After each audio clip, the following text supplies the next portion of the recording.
Hi guys! Welcome back to my channel. Ayan, before ko umpisahan ang aking pagrarant tungkol sa kay Facebook guys, kung gaano siya ka-scam, please do subscribe to my channel. Click nyo lang sa baba, yung may red, subscribe, and then click nyo yung bell na notification para updated kayo sa aking mga bagong video. Ayan, so ngayon guys, balik tayo. Hindi ko talaga content na ganito guys, pero talagang naiinis na ako sa Facebook. Yung bigla ka na lamang i-demonetize na wala naman silang maayos na rason. Kesyo yung rason nila is copyright daw. Noon pa man, hindi pa sila nagsasabi na meron kang copyright. Wala silang sinasabi, bigla ka na lang i-demonetize nila. Lalo na pag malapit na yung sahuran. So ngayon, ito yung bago. So, nilinis ko na lahat yung aking Facebook page account. So, wala na akong copyright doon. Wala na akong mga na-violate sa policy ng Facebook. So, sabi nila, as soon as possible, may babalik na daw yung aking monetization. So, ngayon naman, binigyan na naman nila ng flag content. Yung isa kong video na nagluluto lang ako ng bacon gamit ang firewood. Yung parang lang ba, yung nasa labas lang, nagluto ako ng bacon. Ang sinabi nila doon is sexual content. Bacon lang yung niluto ko. So, ito yung aking conversation kay Meta. Meron kami kasi tinanong ko sila, what's your reason? Bakit nyo nilagyan ng flag content? Kasi guys, pag ma-flag content ka kasi, maapektuhan yung page mo at saka monetization mo. So, ito yung kanilang sagot na sa tanong ko kung bakit nila finlag content yung video ko na nagluluto lang naman ako ng bacon. Ayan, check nga, tingnan natin. So ayan, ito yung video guys na in-upload ko sa Reels sa Facebook. Ayan, tingnan nyo na kung anong nalabag ko dyan sa policy nila. Nagluluto lang naman ako ng bacon. O ha? Ayan, tingnan nyo na sa last. Wala yan, 30 seconds yan eh. Tapos dito biglang na flag content. Ayan, sabi nila dito starting healthy conversation and sharing yan, mga ganyan bla bla bla. O na flag content yung video. Pagdating dito, sinabi nila dito na ang reason sa kanilang flag content is yan. Deception of violent, sexual, suggestive or sexual explicit content, promotion of irregular goods like tobacco or asan dyan ang dyan? Ang promotion, diba? Discussion of self-harm, suicide, or eating disorder. Saan dyan? Yan nakakalito, diba? Tapos tinanong ko sila kung ano ba yung reason talaga kung bakit na flag content yung aking video. Ang dami nilang paligoy-ligoy. Ayun, dami pa niyang sinasabi. So, sinabi ko dito, okay, but that's not my concern. For the moment, I'll ask about that later. My question is, why did Facebook put a flag content on my video that I'm only cooking bacon? The link I gave you. How and why? So, ang sagot naman niya is, I can certainly relate to your concern pertaining to this matter. However, we are unable to pinpoint the exact policy. O, di ba? Hindi rin nila alam kung bakit na flag content ako. Wala silang valid reason. Tapos ano ba yung sinabi ng sexual doon? Wala naman doon. And then yun sinabi ko nga, 'di ba, maapektuhan din yung aking monetization diyan if may flag content ako.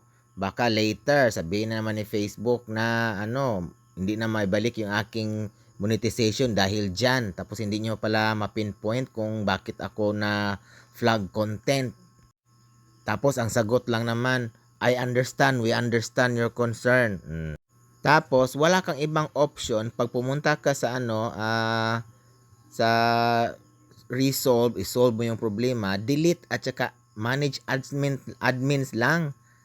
So, tinanong ko dito, 'di ba pag i-delete ko tong video na to, mababawasan yung aking engagement. So, sabi naman niya, yes, you are right, but it will be best if you take action. Violation were impacting your monetization. O, 'di ba? Wala tayong magagawa. Inubudol tayo na in-scam nila tayo bigyan tayo ng kasalanan hindi din nila ma-pinpoint kung ano talaga yung problema kung bakit na flag content tayo. Kasi guys, pag ma-flag content yung ating video, maapektuhan yung ating monetization. Kaya nga tinanong ko, o baka naman later pag hindi ko to i-delete, sabihin na naman na hindi na maibalik yung monetization dahil dito. Yung nga sinabi niya, dapat nga i-delete.